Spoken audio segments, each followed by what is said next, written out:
Hello, good day. Ngayon, ituturo ko naman sa inyo ang evaluation of function.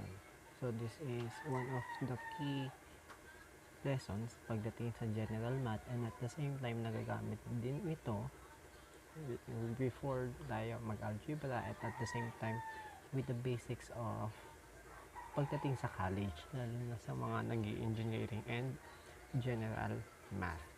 So, let's have an example. So, what if we have yung number 1 natin? We have f(x).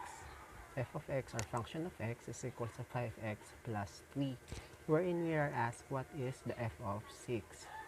So, ang gagawin lang natin is just very simple.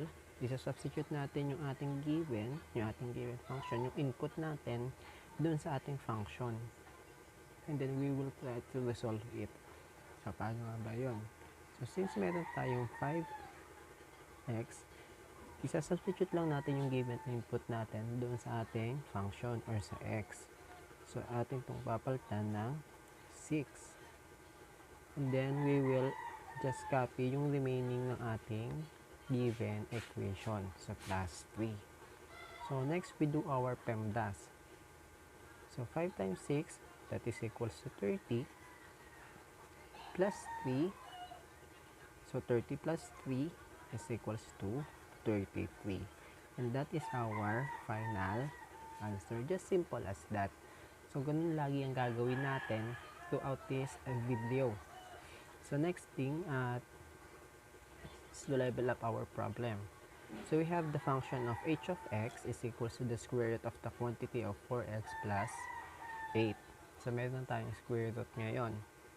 So, same process lang tayo. We will just copy yung ating given function, which is the square root of 4x. Again, since meron tayong given function, yung x natin, papalitan lang natin yun ng ating given input, which is 2.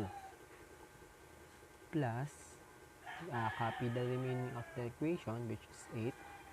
And then we do our simplification. Let's do our PEMDAS. 4 times 2, which is 8, plus 8. And we know that 8 plus 8 is equals to 16. And the square root of 16 is 4. And that is our final answer. Next, we have the given function of f of x is equals to the absolute value of negative 10x. Dito sa part na ito, meron naguguluhan ng iba. So, hindi kasi alam nila yung symbol ng absolute value. So, yung absolute value natin is yung dalawang nakatayong line. Yung vertical line na nakapaloob or napaloob doon sa ating given function, which is negative 10x. So, wala naman tayong iibahin sa ating process. All we have to do is to copy yung equation and then let's substitute yung ating given value ng ating input, which is 2. Then we copy our given absolute value. And then, we resolve it by multiplying the negative 10 to our function, which is 2. So, negative 10 times 2 is negative 20. And then, so since meron tayong absolute value, atin siyang isi-simplify. So, kapag meron tayong absolute value, so lahat ng value na nasa loob ng ating given equation will be positive. So, kapag positive naman siya at meron siyang absolute value, it will remain as positive. So, since ito ay negative 20 at naka-absolute value siya, magiging positive 20. And that is our final answer. Ulitin ko, kapag ang absolute value ninyo ang nasa loob ay positive 20, it will be positive 20 na lang talaga. So, absolute value means a positive number, positive answer lagi. Let's have number 4. Next problem tayo. Next problem is number 4, which is the f of x or the function of f of x is equals to the square root of negative x plus 3, wherein our f is equals to 16. So, ang gagawin natin, we will just copy the value of our function. The square root of negative x. So, since meron tayong nakitang f of x natin or x, kokopyahin lang natin yung ating given input, which is 16 plus 3. So, take note na hindi kasama ng ating square root yung ating 3. So, nakalabas siya doon sa ating equation. So, what is the square root of a negative number?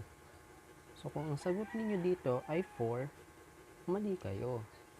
Kasi walang natural number ang ating negative na 16. But, we can define it as 4 and we will just add I. So, since negative number siya, we will have I instead of 4 lamang. And take note that it is called as an imaginary number kasi wala namang square root yung ating negative number. So, we will have 4i plus 3. Hindi 4 plus 3. Magiging 4i plus 3. And this is our final answer. How about this? Number 5. We have the f of x is equals to s plus 8.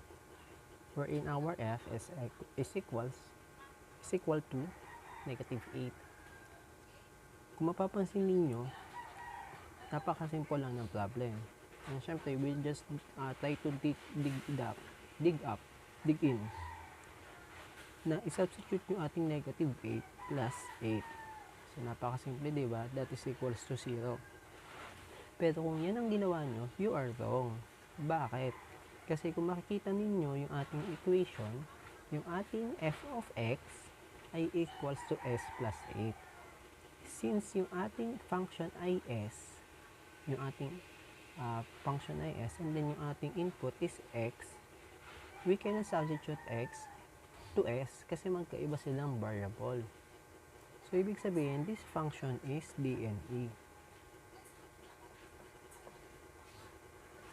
So, again, ulitin ko lang, yung ating given function ay hindi kaparehas ng ating given input. So, kapag ganyan yung nangyari, you will have the DNE or the function is not defined. So, be careful, be cautious sa inyong function, sa inyong inputs.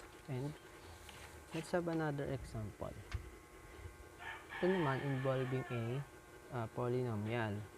So, we have f of x is equals to x squared plus x minus 2.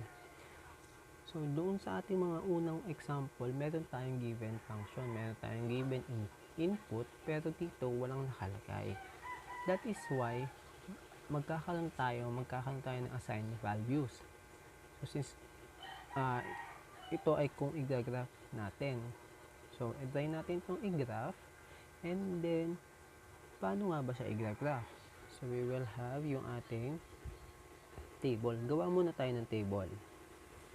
Tawag dito ay truth table of values.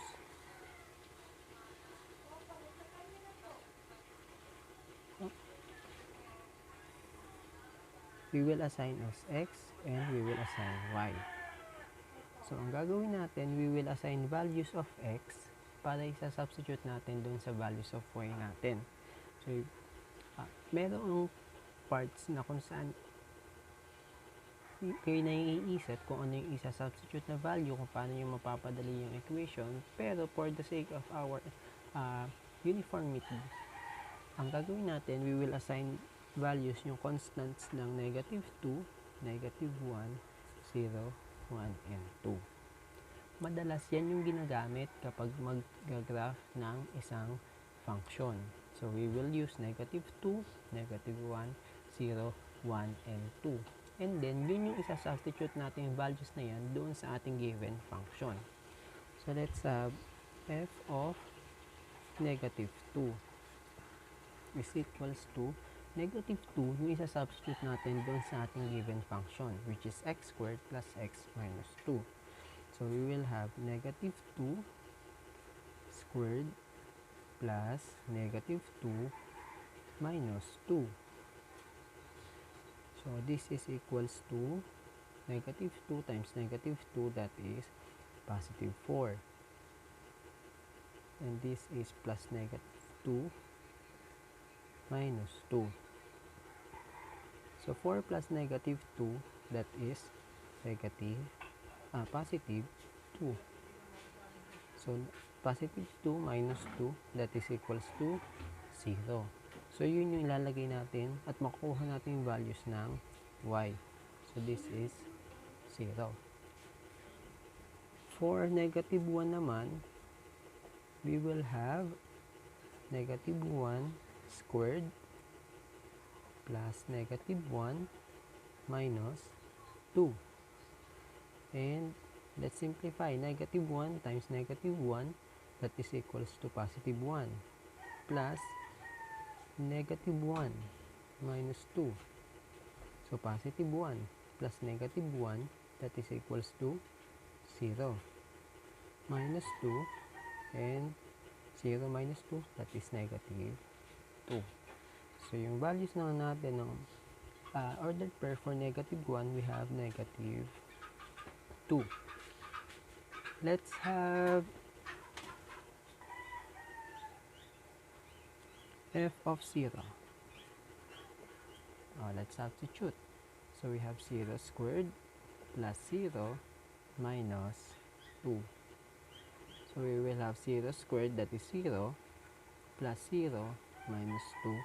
And we can say that it is negative 2. For f of 1 naman, we will have 1 squared plus 1 minus 2. 1 squared, that is 1, plus 1 minus 2. 1 plus 1 is 2, minus 2. 2 minus 2, that is 0. And then, f of 2, lagay natin sa table. F of 2 is equals to 2 squared plus 2 minus 2. So 2 squared is equals to 4.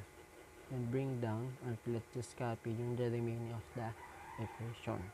So 4 plus 2 is 6 minus 2, that is equals to 4.